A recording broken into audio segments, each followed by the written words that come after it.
এই যে বাজান, কয়েকদিন কল আয়ও না যায়ও না। চাচি, মোবাইলে তো কিছু হয় নাই, আপনার সিমের মেয়াদ গেছে গা। আপনার মোবাইলে কিছু হয় নাই তো?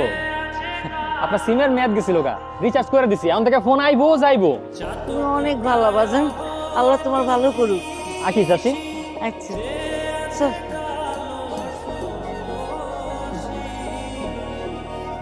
আরে ও বাজান, তোমার লগে দেখা হইয়া ভালোই হয়েছে। আচ্ছা চাচি, কিছু হয়েছে আবার? তুমি যে আমার ফোনটা ঠিক করে দিলা, ফোন তো ঠিক হয় নাই, কল আসে না। কি করবো, মোবাইল তো ঠিক করে দিলাম, ঠিকই তো আছে। তাইলে কল আসে না কেন? কি দিল, রিচার্জ করার পরে ঠিক দেখাইলো।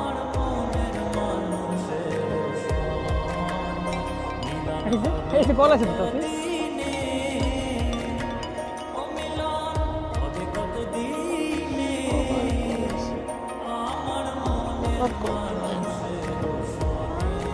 আমার পোলাই কইছিল প্রত্যেকদিন আমার একবার করে কল দিবে, ফের কল তো আইলো না।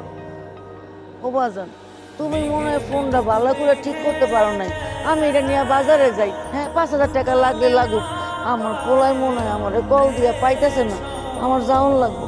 প্রত্যেক দিন আমার পোলার কল আউনের কথা, মনে হয় প্রত্যেক দিন আমারে কল করে, আমারে পায় না। আমার ফোনটা ঠিক করে দিলাম। চাচির বাড়ির ঠিকানাটা বের করতে পারছি? পারবো না। ঠিকানা না দিই।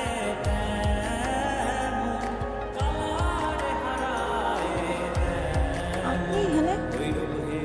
আপনি আমগো বাড়ির ঠিকানা কই পাইলেন? ঠিকানা জোগাড় করছি, চাচির লগে একটু কথা কইতে আইছি। খালা, খালাই তো অনেক অসুস্থ। অসুস্থ মানে কি হয়েছে? আপনাকে কেমনে যে কইলে তো আপনি বুঝতে পারবেন না। আহেন দেখে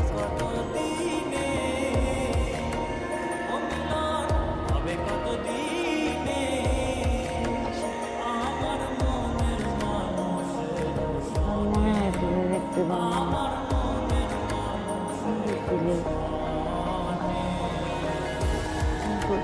চাচির তো অনেক খারাপ অবস্থা, ডাক্তার দেখাইছেন? অনেকবার কইছি, কিন্তু কোনো লাভ হয় নাই। জানেন, খাওয়া দাওয়া বন্ধ করে বসে আছে। এতবার জোর করলাম, তাও খাইলো না, খালি সারাক্ষণ নাহিদ নাহিদ করতে থাকে। এখন নাহিদ ভাই যদি কল না দেয়, আমি কি করবো কোন তো? তাহলে তো ঝামেলা হয়ে গেল। দিনের পর দিন যদি এইভাবেই চলে, তুমি তো আরো অসুস্থ হয়ে পড়বে। আমিও বুঝতে পারতেছি না কি করবো, সারাক্ষণ নাহিদ ভাই করে। স্যার, আপনার একটা কথা জিজ্ঞামো? কি জিগে